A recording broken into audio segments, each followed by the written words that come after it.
Si Mando ba pinasundo mo sa airport? Ha? Tay, sa susunod na taon pa uuwi si Kuya Mando. Alam mo, swerte ka dyan kay Montes. Ano nga bang pangalan? Si Antonio. Tonyo! Tita, ngayon ko lang sasabihin sa'yo to.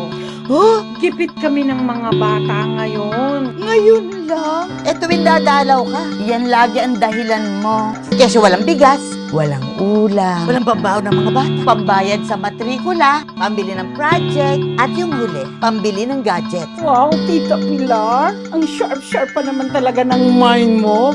Malinaw pa sa mineral water ang utak. Divina, sino ba ang nagbigay ng pahintulot sa inyo na ibenta itong bahay ko?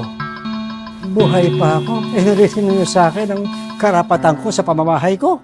Mami, siya nga pala si Shirley. May asawa na po ako, pero wala pa po kami anak.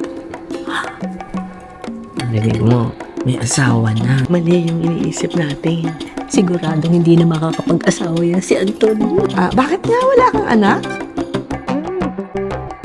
Kasi po kakakasal lang po namin. Bakit hindi mo nga pala sinama yung asawa mo? Para makilala ko. Andito po siya. Pinapasok. Mami, Nasaan? Mami, Oh. ako yung asawa. Teka, sino yun?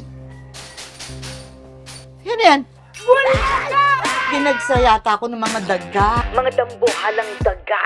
Na pag hindi ko binigyan ng pagkain, malamang ako ang ngat-ngatin. E di lasunin mo. Lasunin? E di nakulong ako. Ang mga daga, parasite yun. Paano ka makukulong? Hindi basta mga daga to. Mga dambuhalang daga ito. Mga kadugo ko. Ano, gusto nyo? Lasunin ko? May rason to? Ha? Oh no! I don't wanna die! No. Walang lason yan. Bakit ko naman lalagyan ng lason yan? No! Di binenta naman itong tatay mo kumain, no? Yung may isda, oh. Gitna lang yung kinakain. Tay, pwede ba pong simutin, oh? Tinatanggal ko yung tinik dahil ayokong matinik. Nangyari na sa akin yun, halos isang buwan bago matanggal yung tinik. Tingnan mo itong tatay mo. Meron bang isdang walang tinik? Meron. Boneless. Bale, ito po yung sala. Kung i-remodel niyo po ito, pwede niyong dagdagan ng third floor. Hoy, anong ginagawa mo dito? At sino yung kasama mo? Siya po yung buyer. Pero nagsabi sa binibenta ko bahay. Hindi ko talaga alam kung bakit kayo pinagtsatsagaan alagaan ang asawa ko. Wala kang pakulo kung matanda ka, ha? Papatulog talaga kita! Wala talaga ako! Ano ka ba? Ito talaga wala ka talagang respeto. Isa ka ba? Tama na! Pareho lang kayo, eh! Sige! Lumayas ka! Lumayas ka! Di ka namin! Ito! Mga walang utang na loob! Pinatira ko kayo, pinalamon ko kayo, pinag-aral ko kayo. Ito ba ang igaganti ninyo sa akin? Ang tanda-tanda mo na nga. Ang sungit-sungit mo pa. Mag-isa kang tatanda!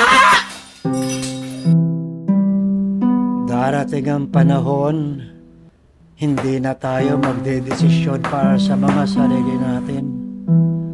Aasa na tayo sa iba at magdidepende sa kanila. Sasapit na ang oras na ibang tao na ang magmamando sa buhay natin. Malungkot man, pero yan ang masaklap na katotohanan. At balang araw, kapag nawala na tayo sa mundo, magiging kwento na lang tayo. Kaya't hanggat may pagkakataon pa, pagandahin na natin ang kwento ng natitirang buhay natin.